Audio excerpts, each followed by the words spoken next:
What's up, everybody? Welcome back to the channel. This here is Legitical Response. We cover political news, keep you up to date, and keep you informed with everything that the government does, because the government does some BS, y'all. You know it, I know it, everybody knows it, but they still keep doing it anyway. Even they know it, right? I already said that once. Might as well say it again. They know it.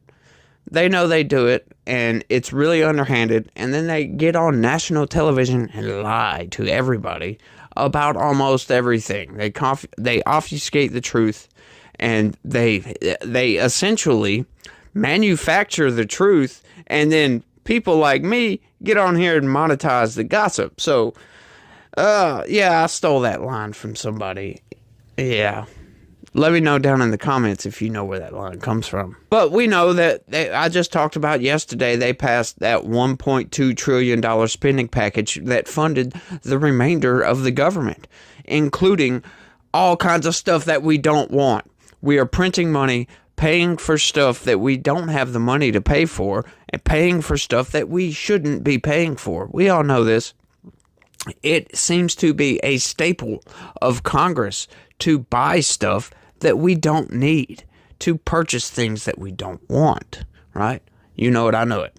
But, you know, this bill was full of BS, and they suspended the rules to get this through on time, so there was no government shutdown, as if we can't afford to shut the government down to let the lawmakers read out exactly what we are paying.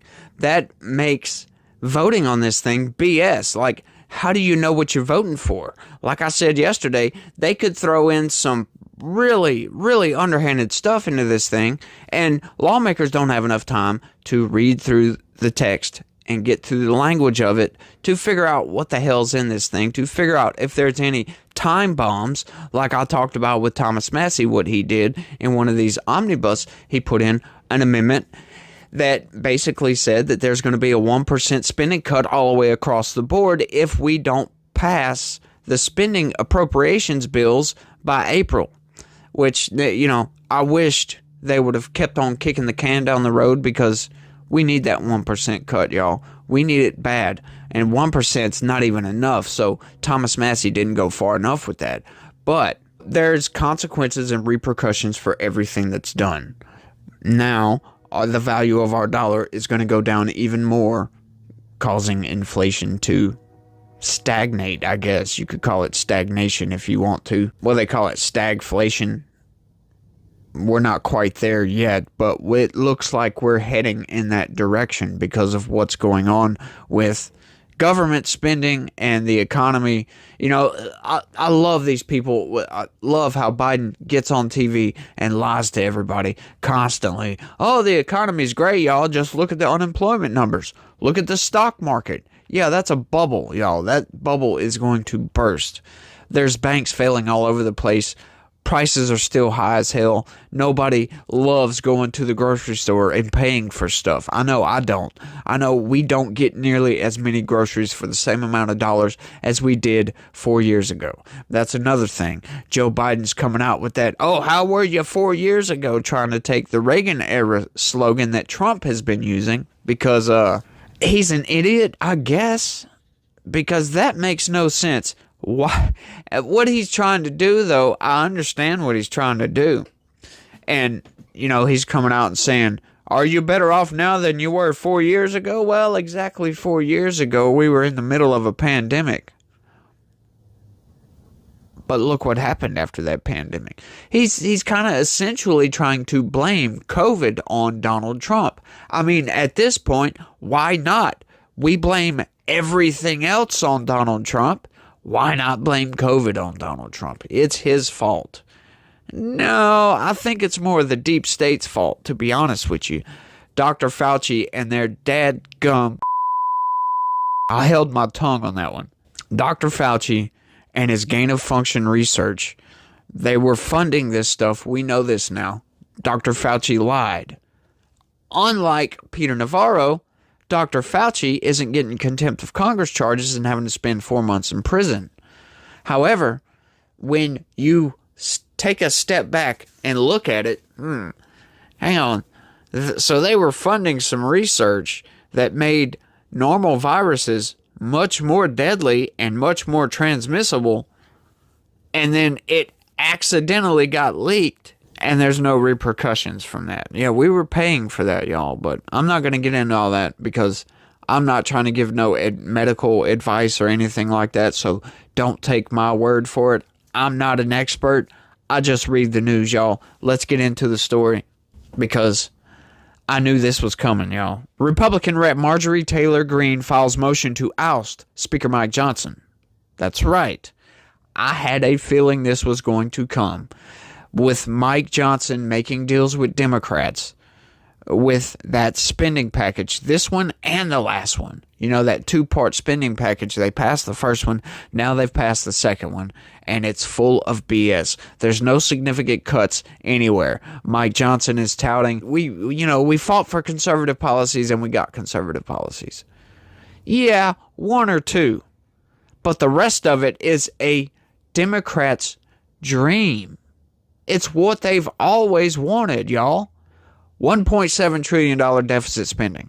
Yeah, that is up from $1.5 trillion deficit spending since fiscal 2023. Why in the hell do we need $200 billion more dollars to fund the government? We shouldn't, y'all. We shouldn't. They're giving beds to criminal aliens instead of kicking them out of the country. They're giving hotel rooms to criminal aliens. They're giving thousands of dollars on debit cards to criminal aliens. Why are you doing this? Got lawmakers out the wazoo yelling about spending in Washington, D.C., and then they're going to sign on to a bill that codifies late-term abortion, codifies criminal aliens. Pisses me off, to say the least. Let's check the story out right quick. House Speaker Mike Johnson is at risk of being ousted. Hard right Rep. Marjorie Taylor Greene of Georgia filed a motion to vacate on Friday in the middle of a House vote on a $1.2 trillion package to keep the government open. Yeah, that's mostly true. The hard right, I wouldn't necessarily call Marjorie Taylor Greene hard right. She's kind of, a little bit past moderate. But the reason they call her hard right is because these people are extreme left, and to them, she is hard right. But to normal people like me and you, she is, a little bit to the right of Donald Trump. It's the same political dynamic that removed the last Republican Speaker, Kevin McCarthy, months ago. McCarthy's was the first such ouster of a speaker after far-right conservatives revolted over his compromise with Democrats to prevent a federal shutdown. No, it's because Kevin McCarthy betrayed the Republican Party, went behind their back in a closed-door meeting with Democrats, and signed on to a deal to hurt the country. That's what these people do.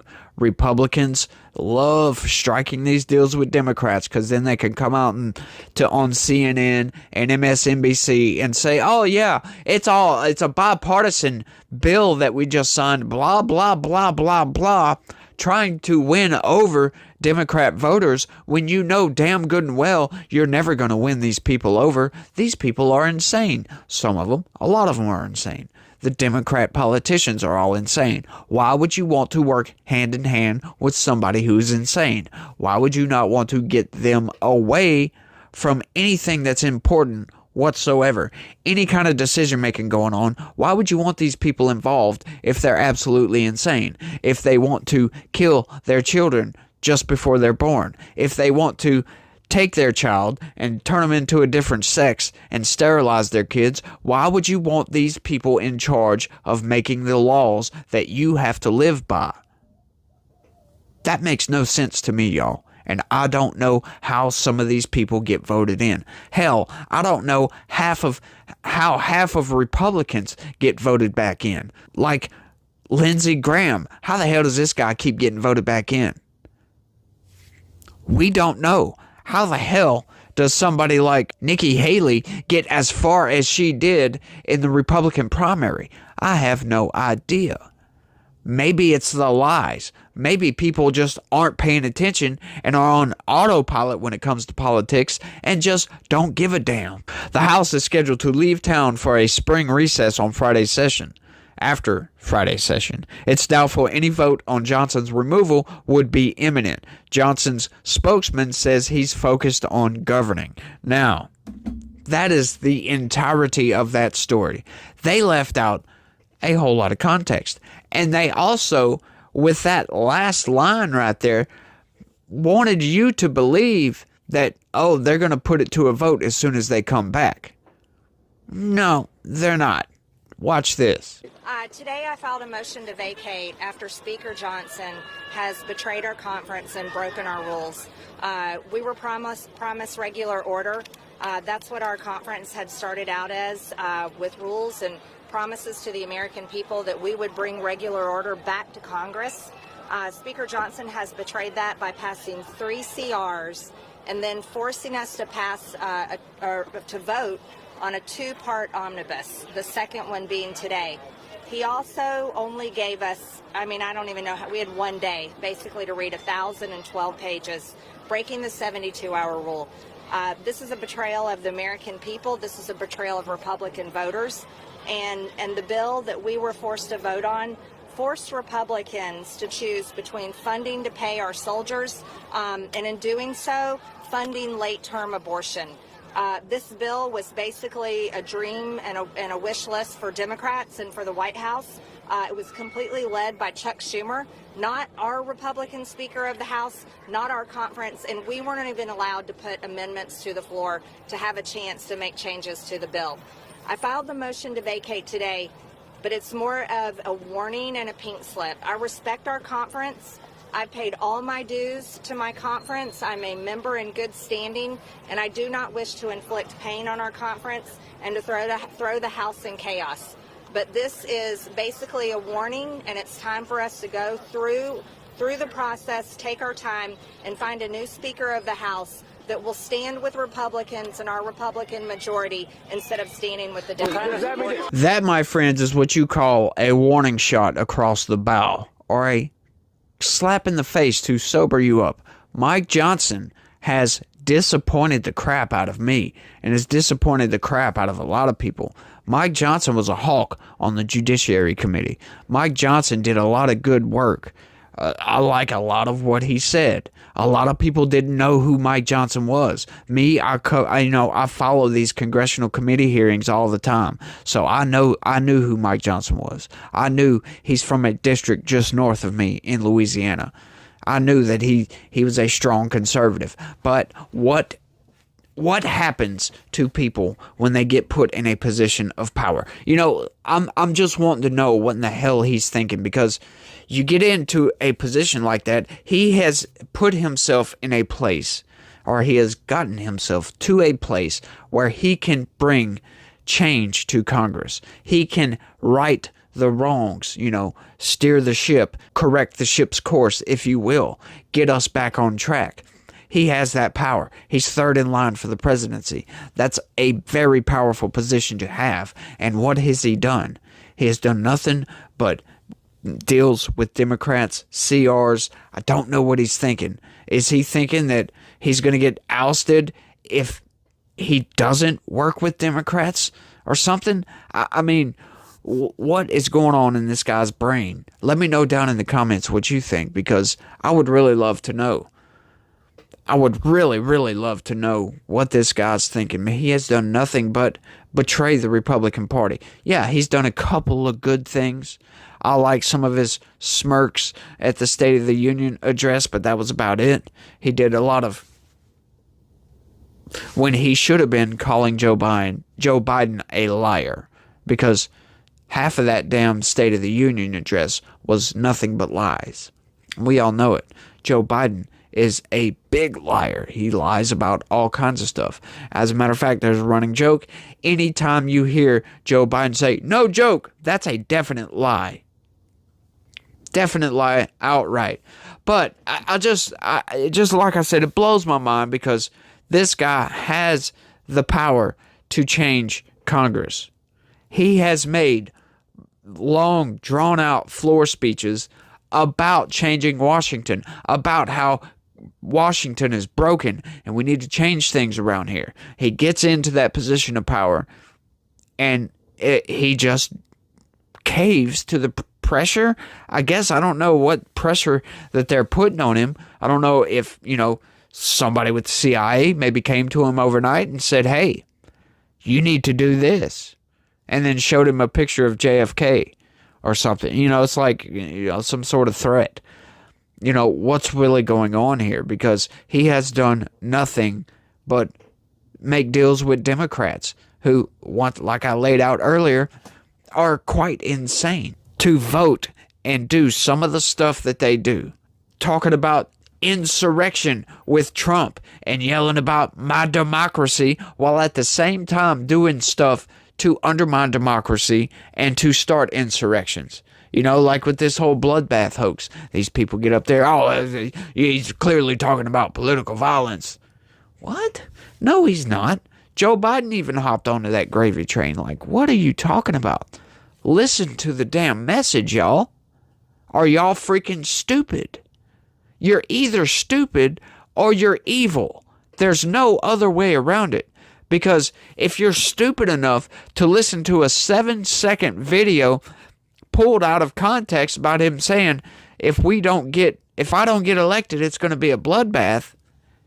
If you take that out of context and think that he was talking about political violence, you're either stupid, you're stupid. Outright, you're just stupid, right? But if you know what he was talking about and you do it anyway, you are evil, my friends. You are evil, and that's what these Democrats do. They even have a term for it, y'all. And it's a diversionary tactic. It's a self-fulfilling prophecy. You demonize, and then we call it the wrap-up smear. If you want to talk politics, you call it the wrap-up smear. You smear somebody with falsehoods and all the rest, and then you merchandise it. And then you write it, and they'll say, see, it's reported in the press that this, and this. So they have that validation that the press reported the smear, and then it's called the wrap-up smear. Now I'm going to merchandise the press's report on the smear that we made. And it's a tactic.